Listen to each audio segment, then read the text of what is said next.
Judge தீர்ப்பை மாற்றி சொல்லு. பின்னி பெடல் எடுக்கும் பூமி. அபூர்வாவுக்கு ஆப்பு வைக்க ஒரு ஆள் வேண்டாமா? அதுக்காக தான் நம்ம பூமி அவதாரமே எடுத்து வந்திருக்காங்க. கிருஷ்ணபிரசாத்தை கோர்ட்டில் ஆஜர்படுத்திடுறாங்க. கோர்ட்டில் கேஸ் நடந்துட்டு இருக்கு. அவருக்கு அகெயின்ஸ்டாக எல்லா சாட்சியமும் நடக்குது.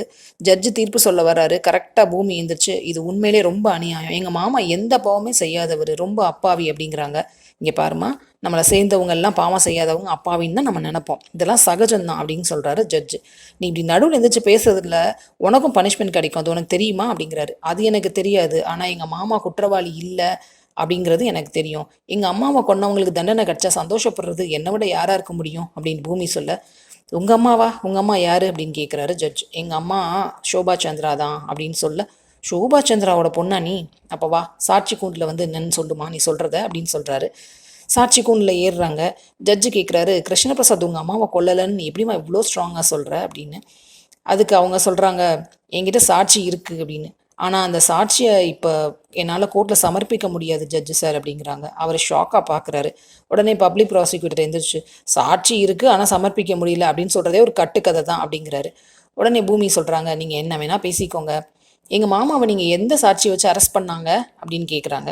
இந்த ரத்னம் தான் வாக்குமூலம் கொடுத்தாலும் அதை வச்சு தான் அரெஸ்ட் பண்ணாங்க அப்படின்னு பப்ளிக் ப்ராசிக்யூட்டர் சொல்ல, யாரோ ஒருத்தர் ரத்னத்துக்கிட்ட காசை கொடுத்து எங்கள் மாமாவை வந்து மாட்டி விடுறதுக்கு சொல்லியிருக்க மாட்டாங்கங்கிறது என்ன நிச்சயம் அப்படின்னு சொல்ல, ஏன் உனக்கு அப்படி சந்தேகமாக இருக்கா அப்படின்னு கேட்குறாரு பிபி.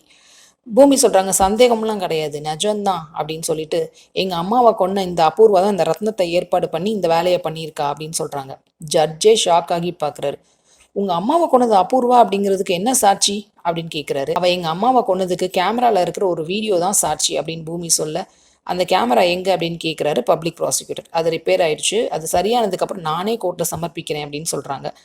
இந்த பொண்ணு ஓவராக கதை சொல்லுது அப்படின்னு பப்ளிக் ப்ராசிக்யூட்டர் சொல்ல, நிஜமாவே கேமரா இருக்குது சார், நான் கண்டிப்பாக கொண்டு வந்து கொடுக்குறேன் அப்படின்னு பூமி சொல்கிறாங்க. இந்த ரத்னத்தோட வாக்குமூலத்தை வச்சு தானே எங்கள் மாமாவை அரெஸ்ட் பண்ணாங்க.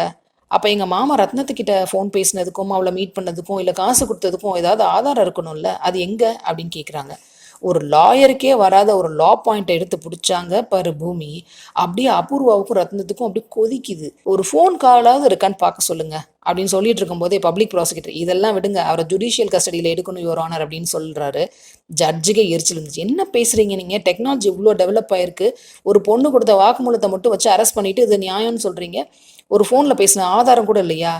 எப்படி இப்படி பேசுகிறீங்க? யார் இந்த கேஸ் எடுத்து நடத்துனது அப்படின்னு கேட்க, சூர்யா எந்திரிச்சு, நான் தான் இந்த கேஸ் எடுத்து நடத்தினேன் அப்படின்றாரு. இந்த ஆதாரத்தெல்லாம் சேகரிச்சிங்களா அப்படின்னு ஜட்ஜு கேட்க, இல்லை நான் இனிமேல் முயற்சிக்கிறேன் அப்படின்றாரு. ஒரு சின்ன சாட்சியத்தை கூட நீங்கள் எடுக்காமல் சும்மா ஒரு ஒரு பொண்ணு சொன்ன ஒரு இதை வச்சு நீங்கள் வந்து உங்களை அரெஸ்ட் பண்ணி அதை ஜுடிஷியல் கஸ்டடியில் எடுக்கணும்னு பார்க்குறீங்க. உட்காருங்க அப்படின்னு சொல்கிறாரு. சரத்சந்திராவுக்கு இவ்வளோ சொல்கிறாங்களேன்னு கொஞ்சம் கூட உரைக்காது போல. இன்னமும் அந்த அபூர்வாவை நம்பிட்டு உட்காந்துட்டே இருக்கார். What a Nobel human being. இந்த பொண்ணு எதை வச்சு கிருஷ்ணபிரசாத் கொல்லலைன்னு பேசுகிறாங்கன்னு எனக்கு புரியவே இல்லை அப்படின்னு பப்ளிக் ப்ராசிக்யூட்டர் கேட்க, எங்கள் மாமா கொல்லலை நான் சொல்கிறேன், கொன்னவன் அபூர்வான்னு சொல்கிறேன், அது ஏன் உங்களுக்கு புரிய மாட்டேங்குது அப்படின்ட்டு பூமி சொல்கிறாங்க. உங்கள் அம்மாவை கொல்றதுனால அபூர்வாக்கு என்ன லாபம் அப்படின்னு கேட்குறாரு பப்ளிக் ப்ராசிக்யூட்டர். ஏன் இல்லை, அவ்வளோ லாபம் இருக்கு. சின்ன வயசுலயே அபூர்வா எங்கள் அப்பாவை லவ் பண்ணியிருக்கா. ஆனால் எங்கள் அப்பா எங்கள் அம்மாவை லவ் பண்ணது அவளுக்கு பொறுக்க முடியல. அவங்கள வந்து 2 பேரும் கல்யாணம் பண்ணதுக்கப்புறம் எங்கள் அம்மாவுக்கு பிஏவா இந்த வீட்டில் வேலை பார்க்குறதுக்கு தான் உள்ளே போனவா அபூர்வா. எங்கள் அம்மாவை கொன்று எங்கள் அப்பாவை கல்யாணம் பண்ணிக்கிட்டா. இது முதல் லாபம்.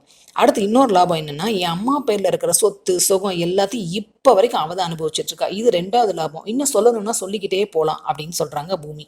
ஆனால் எங்கள் மாமா ஒரு கிளார்க்காக தான் சேர்ந்தார், இப்போ வரைக்கும் அவங்க கிளார்க்காக தான் இருக்காரு அப்படின்னு சொல்கிறாங்க பூமி. இதை வச்சே நீங்கள் முடிவு பண்ணிக்கோங்க, எங்கள் அம்மாவை கொலை பண்ணுறதுக்கு அவசியம் யாருக்கு இருக்குதுன்னு அப்படின்னு பூமி வெடிக்க பப்ளிக் ப்ராசிக்யூட்டரால் பேசக்கூட முடியல.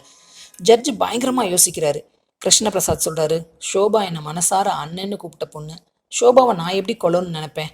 நான் பண்ண ஒரே தப்பு, எனக்கு கல்யாணம் ஆனதை மறைச்சு நாங்கள் வேலைக்கு சேர்ந்தது தான். என் ஒய்ஃபு குழந்தைகள் நல்லா பார்த்துக்கிறதுக்கு காரணம் இந்த ஷோபா சந்திராவை நான் ஏன் கொலை பண்ண போகிறேன்? எஸ்பியோடைய அண்ணனையும் கொலை பண்ணுறதுக்கு எனக்கு என்ன அவசியம் இருக்குது? நான் ஒன்று மட்டும் சொல்கிறேன், இது எல்லாத்துக்கும் காரணம் இந்த அபூர்வா தான். அவள் செஞ்ச பாவத்தினால தான் என் ஒய்ஃபும் என் குழந்தைங்களும் நான் இழந்தது மிச்சம் அப்படின்னு சொல்லி அழுறாரு கிருஷ்ணா. ஜட்ஜு சார், எங்கள் மாமா நிரபராதி, அவர் தயவு செஞ்சு பெயில் கொடுங்க அப்படின்னு கெஞ்சி கேட்குறாங்க பூமி. ஜட்ஜ் யோசிக்கிறாரு. அப்புறம் சொல்கிறாரு, அபூர்வா மேலே ஸ்ட்ராங்காக சஸ்பெக்ட் பண்ணுறதுனால அபூர்வா ரத்னத்துக்கிட்ட பேசின ரெக்கார்ட்ஸ் இருந்தால் அதையும் சேகரிங்க, ரத்னம் வந்து கிருஷ்ணபிரசாத் கிட்ட பேசினதுக்கான ஆதாரம் இருந்தாலும் அதையும் சேகரிங்க அப்படின்னு சொல்கிறாரு. பூமி சக்ஸஸ்ஃபுல்லாக வக்கீல் மாதிரி வாதாடி அவங்க மாமாவுக்கு பெயில் வாங்கி கொடுத்துட்றாங்க. ஆனால் இன்னும் கூட இந்த மாய உலகத்தில் உலாத்திக்கிட்டு இருக்க சரத்சந்திராவுக்கு ரியாலிட்டியே தெரிய போகிறது கிடையாது. வெயிட் பண்ணி பார்ப்போம் அடுத்து என்ன நடக்க போகுதுன்னு. சீரியல் அப்டேட்ஸ்க்கு எங்கள் சேனலை சப்ஸ்கிரைப் பண்ணுங்கள். மீண்டும் அடுத்த அப்டேட்டில் சந்திப்போம்.